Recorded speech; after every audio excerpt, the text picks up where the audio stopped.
Everyone. Thank you so much for joining today. I'm so excited for this episode of Real Estate Talk, and it's been one that I've wanted to do for a long time, but just got to it now.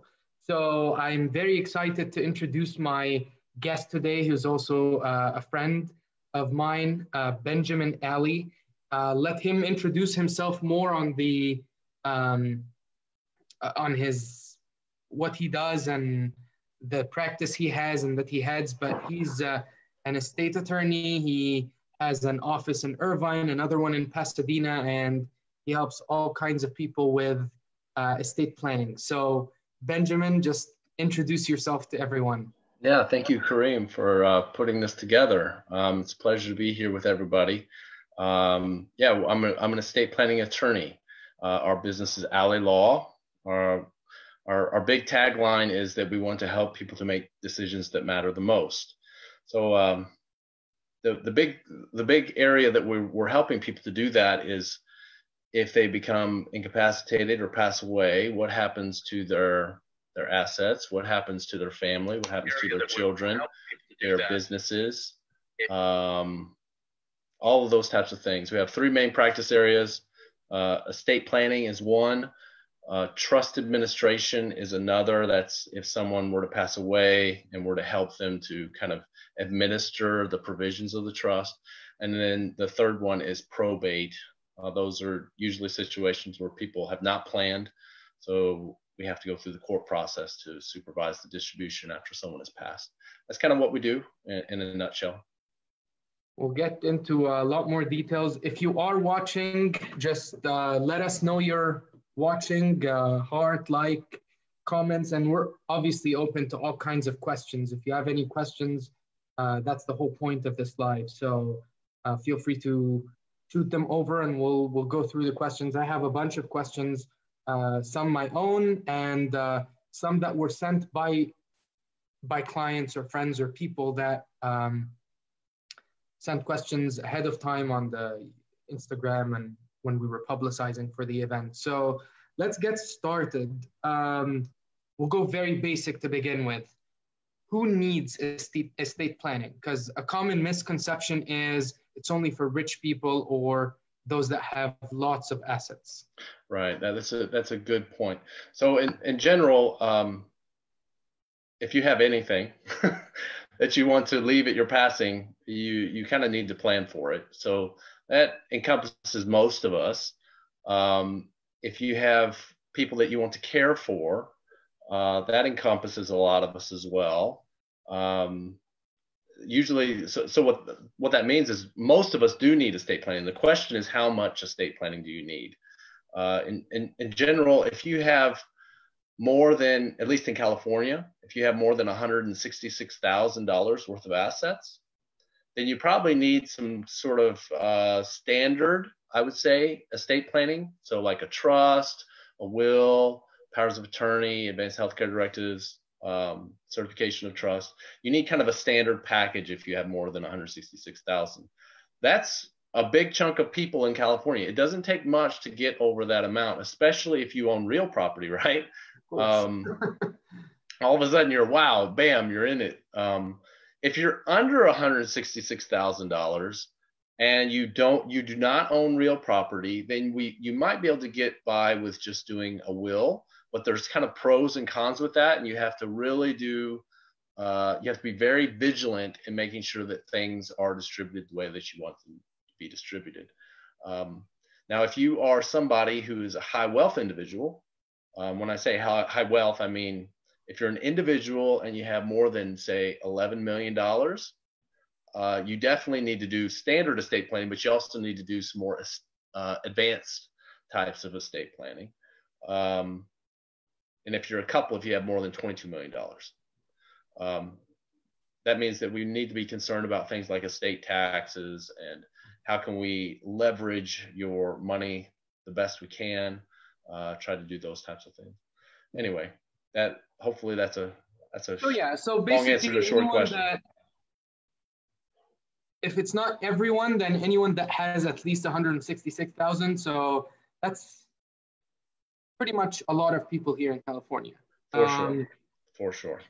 So when we say estate planning, what do you mean? Is it a trust uh, or maybe let's just start off with what is a trust, because not it's a common phrase that gets thrown around, but not too many people understand what it is. Right. So in general, a trust is an agreement that you have with another person to manage your property if you become incapacitated or pass away. That's really what it is. So if you are somebody who, but it only concerns those assets that you put into the trust. So consider the trust kind of like a box. So whatever you put into the trust box, that is what is going to be administered according to what the trust says. Usually you have three key people to that trust. There's the creator of the trust. The kind of the legal language we use is sometimes that's called the settlor or the trustor, the creator of the trust. So if we So had the owner of the assets. well, it's the creator of the trust, and then you have another person that would, most likely it's the same person, but they will transfer their assets into this trust box, and so and then they will appoint somebody to be manager of the box, and that person is the trustee. So you got the creator, the manager, and then you got the person who gets to use what's in the box, and that's the beneficiary. So for most people, they create a revocable trust, or one that can be changed as long as they live or as long as they have capacity. So if you got husband and wife, they create a trust for themselves. They put their assets into the trust. They're also the managers of their own trust, and then they are also the ones who will who get to use the assets that are in the trust. What the advantage of a trust, though, is that if husband and wife, if one of them becomes incapacitated, then the other can automatically continue on with management of the assets, and also can continue to manage it for the benefit of the person who's incapacitated. On top of that, if both of husband and wife become incapacitated or they pass away, there is someone appointed to manage the assets and also to use it if they're still alive. If husband and wife are still alive, they're just incapacitated. That manager, that new trustee, we call them the successor trustee, continue to manage it for the husband and wife's benefit. And if husband and wife have passed away, then that new manager can then distribute the assets to whoever the assets are supposed to go to, most likely the children or maybe a charity or wherever the money's supposed to go. And all this is part of the trust. So who they want the assets to go to, transfer, ages, when, all that stuff is part of the actual trust, right? For sure. So some of the complexity that kind of goes into a trust is a lot of things that people don't think about is what happens if, say, your children were to pass away before you. Like, where would their money? Most of us think, oh yeah, it's just going to go to my kids. But what happens if your kid is not around? Your kid dies in a car accident, and they have a grandchild, or the child has a child, and so it's mom and dad's grandchild. Do you want the assets to go to the grandchild, or maybe do you want the assets maybe to be split among your other children? That's a question that people have to work through. Another issue is you don't necessarily want to drop a whole bunch of cash on a 9-year-old. You want them to, you want it to kind of be held in trust until a certain age, right? And so the people, you can choose what age you want the money to be given to those people outright. So that works well. And you can do it in different stages, a lot of complexity to it. But that's the general gist of it. So it works pretty well. It's a great tool for a backup provision. But the greatest advantage of a trust is this. Well, it's not the greatest advantage, but it's a strong advantage, is that it allows us to avoid probate. So, okay. So what is probate? Probate is that court supervision process of the distribution of assets. So if you don't have any sort of plan in place, you don't have a trust at all, the court is going to have to supervise the distribution of your house, your bank accounts, maybe your IRA if you don't have any beneficiary designations, cars, artwork, all that stuff's going to have to go through the court. The downside of that is the California court is also going to take a cut of that. Essentially, most likely it's going to be the attorney who has to manage it is going to get paid, but also the person that the court appoints to actually carry this through could get paid as well. And it's a pretty big chunk. It's much bigger than actual planning. So like for $1 million estate, which isn't that hard to imagine if you're in California. If you have $1 million estate and you haven't planned and it's going to go through probate, it's going to be at least probably $25,000 in fees. And if they've done a trust or planned for it, how much? If you let's say it's a husband and wife couple, most likely it's going to be probably around $3,500 to $4,000. So that's a significant savings there in avoiding probate. The other thing is, so it could be $25,000 if you go through probate. But if you were to, if the person that the court appoints to manage those assets and distribute it and go through the process, if that person gets paid too, it could be $50,000. That's pretty significant cash that goes out. The other thing that's kind of downside about the court is it's public. So if you have nosy neighbors, maybe family members you don't like, everybody can go down to the courthouse and see a full list of whatever you had at your passing, who's going to be getting it. It's very easy to do. It's also it's pretty time consuming. I think in California, there's a lot of other states who are a lot more streamlined at it.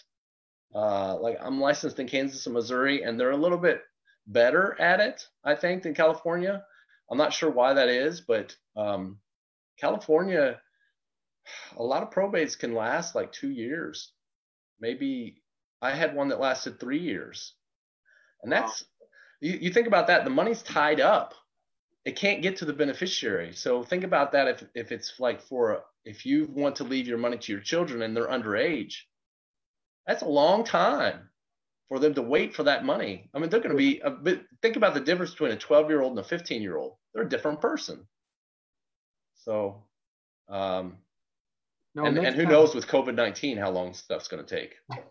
Now, it's going to be a huge backlog. I was just talking to someone about this on a different topic, but like when the courts open, it's just going to be a huge line around the corner, and we'll see how that goes. But so let's continue with trusts, and a lot more people are joining, so I'm anticipating some questions, but I still have plenty. How often do they need to be reviewed?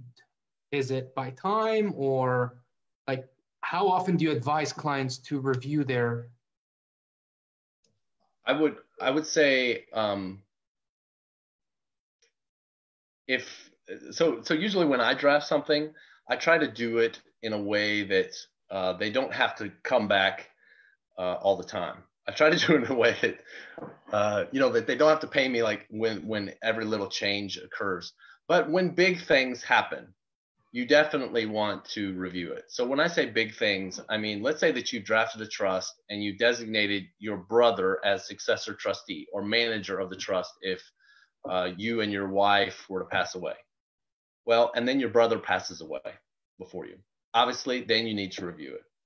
If your children, let's say that you drafted the trust when they were quite young, like 1 or 2 years old, and now they're teenagers, and now one of your children maybe have gotten into a bad crowd, and now they're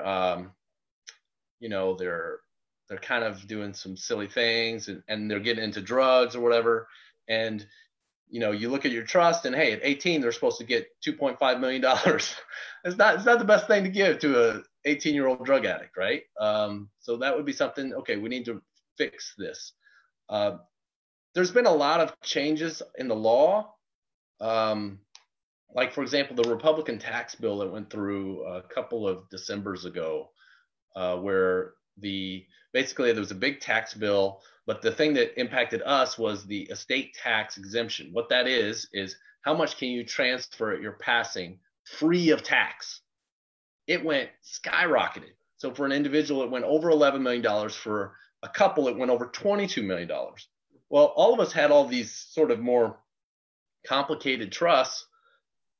Does it really need to be that complicated anymore? Maybe not. A lot of people tell me that, oh, that estate tax exemption is going to go down. I don't believe it, honestly, because even during the Obama administration, they tried it to get it to go down, but it went up even under President Obama. So good luck on the next administration. That's all I have to say. If the Democrats get back in control, I don't think that it's going to go up. I just don't think so, or go down. Buying a property, is that considered one of the major, or one of the instances where they'd have to renew or review the trust? Not necessarily. If you, let's say that someone buys a rental property, that's a very good question. Someone buys a rental property, as long as the trust is set up in the way that you want it, the distribution to be, like say you have 3 properties, you want it to be split equally among your children, all you need to do is title that trust or title that property or buy it in the name of the trust. You don't buy it as an individual. And then it gets put into the trust box. It's going to get distributed the way that you want it. You don't need to change the trust. However, let's say that you buy this new property and you want it to go to a specific child and not to the other 2 maybe. Well, in that situation, yeah, you do need to amend your trust. But for the most part, most people don't. Okay, got it. Because that's important. Now, and this question came in, I think it's kind of related to what I just asked you. It came in on Instagram, and I put it here because what if someone has a trust and they do a new one? Does it supersede the first one? No, not necessarily, which is important to realize. If you have a trust and then you draft a new trust, you need to specifically reference the old trust in order to cancel that old trust. So that's a detail that you definitely want to work through. I would say there's a few ways you could handle it. Number one, if we're just talking about a trust and nothing else, okay, there's some other things we'd have to work through. But if you're just talking about a trust, if you want to sort of make that first trust ineffective, take all the property out of that trust. That might be one way to do it. Another way is just do a simple revocation of that trust. Just, I hereby revoke this trust on blah, blah, blah, and have that document notarized. That would be a way to do that. The tricky part is this. Let's say that you have a trust, but then what people often do is they have what's called a pour over will. So a trust, you think of the trust like a trust box, and then the pour over will, let's say that husband had a bank account that was only in his name and he had no beneficiary designation, and it was left outside of the trust at his passing. And so what happens to that bank account? It wasn't in the trust box, so it's not going to be distributed according to what the trust says. It's outside of the trust. What happens? Well, husband had a pour over will that takes whatever's left outside of the trust and pours it over into the trust at his passing. So it works great as a backup provision. Here's the challenge with the scenario that you presented. What if you have trust number one that also has a pour over will connected to it? And then you create trust number two and you do nothing with trust number one. So you could have trust number two with all those new assets in it, but then you pass away and oops, I forgot, I've got that bank account that's been left outside of the trust. Where does it go? It doesn't go to trust number two, it goes to trust number one. And now you have a problem. Got it. Okay. So that's definitely, I think, a question that needs to be reviewed, especially with an attorney that would look over the first one and see how to cancel it or transition it into the second trust. Right, for sure. Okay, so Dina's asking, can trusts include assets overseas? That's a great question. Okay, real property, I don't think it's a good idea. Like, so I've got some clients overseas. I've got some clients in who have maybe assets in Hong Kong or in England or in Germany.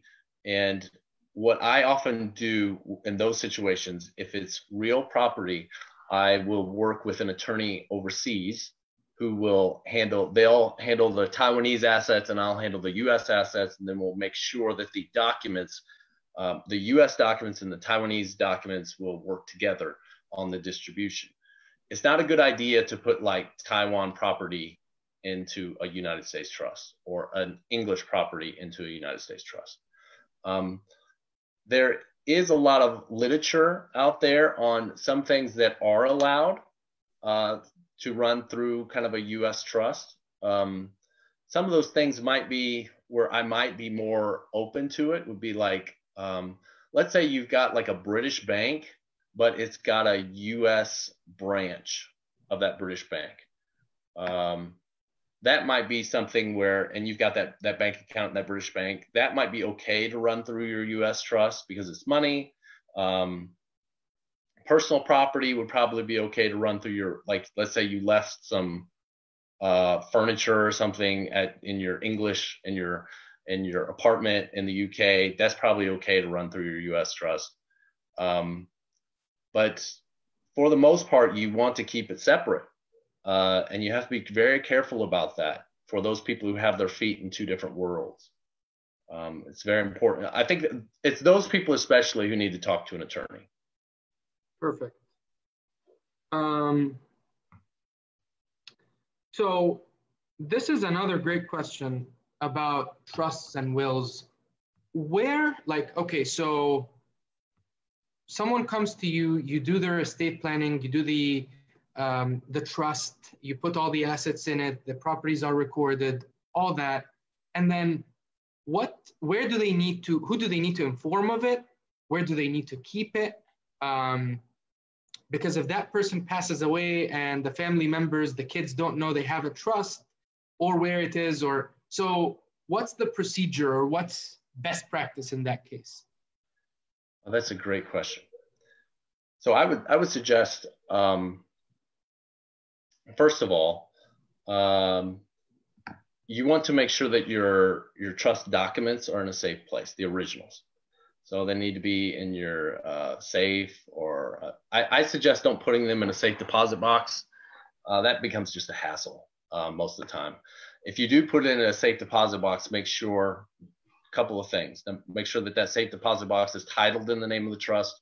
And number two, make sure that the successor trustee knows about that safe deposit box and knows that they have a responsibility. And I would say multiple successor trustees in case that person passes away or whatever. People need to know where that stuff is. I would also suggest if it's at your home and you trust the people, that those, like your children are your successor trustees, make sure that they know where those assets are. That's important. It gets a little bit, I think it's becoming more and more complicated, this issue though, because imagine this comes up all the time. Imagine that Sarah, let's call her Sarah, and Sarah has passed away, and Sarah had bank accounts at Bank of America, Chase, and then some random small rural bank in like the Midwest. How is anybody going to be able to find where her bank accounts were? In the past, you could do, you would basically just take control of the person's mail and have that mail brought to their house, or have it redirected to your house. So if a Chase bank statement comes in, oh, she had a Chase bank account. Bank of America, same thing. But now everybody's going paperless, and all these bank statements are going to their email now. Well, what if you don't have access to their email? How are you going to figure this out? So I really advise my clients, they have to be very vigilant in not only communicating where the documents are, but they have to provide a list of kind of where the assets are. Or a very good suggestion on using a safe deposit box is this. You have your safe deposit box. It's titled in the name of the trust. You list all of your assets and you put it in that safe deposit box. You could also put your passwords in that safe deposit box. And then you let that successor trustee know where the safe deposit box is and maybe where the key is, or et etc. You provide directions on the safe deposit box, right? That will at least give them a starting point. I always keep a list of where I don't keep a full like I don't have all the information of my clients, but I at least keep a list of kind of where their stuff is. So at least if someone were to pass away and one of my clients were to pass away and then the successor trustee comes to me, I would at least have a starting point for them. I would say I always also give electronic versions of the documents. So if you trust the successor trustee, which most likely you do, but what I mean is that you trust them enough to look at your documents before you pass away, I would say send them an email with it, or give them a copy, an electronic copy that they can keep in their computer. So at least they have a copy. The big one that you need the original for is the last will. So if you have a pour over will, because you have to file that with the court. All the other ones, it's not necessarily that. I haven't found that you really need the originals. I hope I don't get in trouble for saying that, but in my practice, the originals just don't. You know, we're living in a different age. It doesn't. It's not as important as it used to be. Got it. So we have a couple of questions that just came in. I'll just read them out. So if someone bought a co-op condo in a senior community and owns through a stock certificate and now has a trust that passes away before the stock certificate was recorded or reissued as part of that trust, what happens? Say that again. I'm sorry. So I guess it's a property that's owned through a stock certificate. Okay. And the stock certificates have not been placed or recorded in the trust. Okay, so it's a company that they own shares in, that owns this co-op or owns their property or something. Yeah. Yeah, but that stock certificate has not been shared. Has not been that their shares in the company have not been assigned to the trust. That's what I think is going on. Mm-hmm. Okay, so that's a little bit of a problem, right? Number one, the proper way to do it would, you want the stock certificates to be assigned to the trust. If not, then it's going to be just because that is property that's left outside of the trust. That's going to be distributed according to a pour over will, which is what we talked about earlier. So it's been left outside the trust.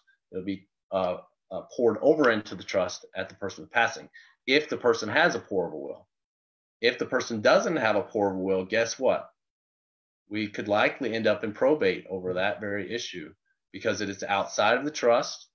And the key point with probate is if it's just standard property, in other words, when I say standard, I mean it's not real property, and it's been left outside of the trust, then as long as it's under $166,000, all of the property that they have at their passing is under $166,000 that's been left outside of the trust, we can still avoid probate with what's called a small estate affidavit. However, if it's real property, that real property has to be under $55,000. Okay, the value of it. So, I mean, in California, it has to be property that doesn't have any type of building on it. So it's very unlikely with real property. So in this situation where you've got some sort of co-op or something that's owned, where the company owns their portion in this building, hey, most likely that little share in that company is worth more than $166,000, and you're going to end up in probate if something doesn't happen. Right. Another question: what's the procedure when someone dies and they have a trust which provides for all the allocation of property?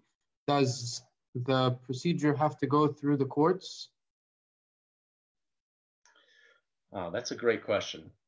So let me say yes and no. That's a great lawyer answer, isn't it?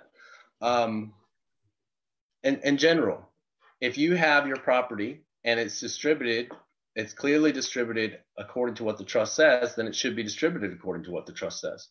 The problem is this: people will not put their assets into the trust. They will leave it outside of the trust. So let's say that you have a trust and you have it clearly demarked on whatever it's supposed to be distributed, on how it's supposed to be distributed and how it should be split. However, you have not transferred those assets into the trust. You have a house, it's not been put into the trust. You have bank accounts, it's not been titled in the name of the trust. And it's just been left outside the trust. You could end up in probate because the assets are outside of the trust. It's only assets that are inside of the trust that will avoid probate. So that's why we do this pour over will. If anything's been left outside the trust by accident, it will automatically go into the trust at their passing. However, what people do is a common mistake is they won't put anything into the trust. And so they have a pour over will, they have a trust, but the assets left outside of the trust in California are worth more than $166,000. So in that situation, even though you've got a trust, even though you've got a will, it's over $166,000 outside of the trust. So we got to go through probate. It doesn't matter. So you have to be vigilant to make sure that the trust is funded. That's the word that we use. You have to put it into the trust. Make sense? To me, yes, they'll ask if anything. But so another question, and I know we need to start wrapping up because I told you this would be about 30 minutes, and I want to respect your time. So, couple questions. If someone is single, do they still need a trust? And I know the answer is yes, but can you just elaborate on that quickly? Okay. Oh, okay. So in general, the issue would be, it's the same sort of issue that a couple would have. Now, a single person, there's all types of different single people out there. There are people who are single, but they also have children. There are people who are single, but they also have maybe an elderly adult who's dependent upon them. There are people who are single who maybe have a business. So a couple of things to consider. Number one, do you have assets that are worth more than $166,000? If you do, you own a home, you have bank accounts, you have cars or whatever. If you don't plan, where's that money going to go? You're at the mercy of the court and the current laws on how your property is going to be distributed. So if you don't plan at all, it's going to be split according to what we call these intestacy laws. And basically it's the backup provision in the law of if you don't plan, then it's going to be split. It's going to go to your brothers, sisters, parents, whatever. There's a whole diagram on how it works. You may or may not like those people.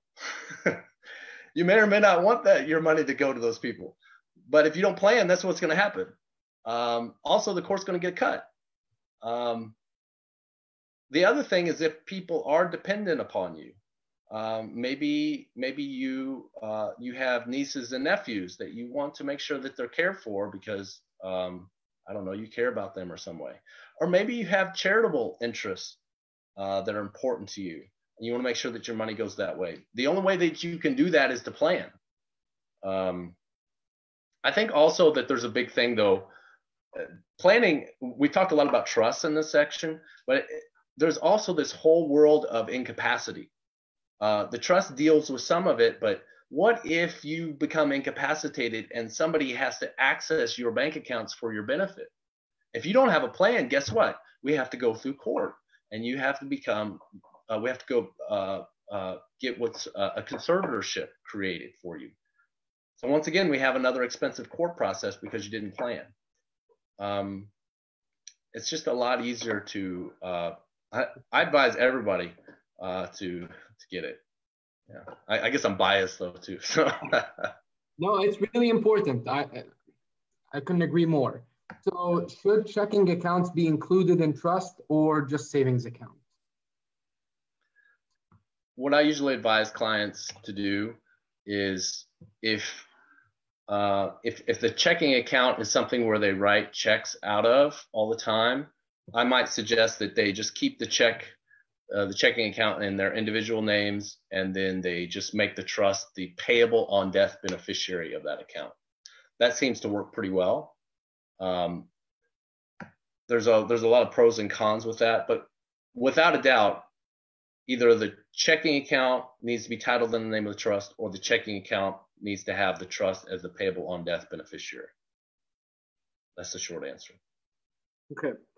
Last question, and I know this could be a long question, but try to give us the Cliff Notes version of it, is can businesses or companies or if someone is a business owner, can they include that side of their life in the same planning, or is this separate? The answer would be yes. Let me give you the Cliff Notes version. Business owners have the same challenges that we have as individuals. The challenges that we have as individuals is who will take care of our children, or who will manage our assets if we become incapacitated or pass away. For business owners, the issue is who will take care of my business, and where will the business go if I become incapacitated or pass away.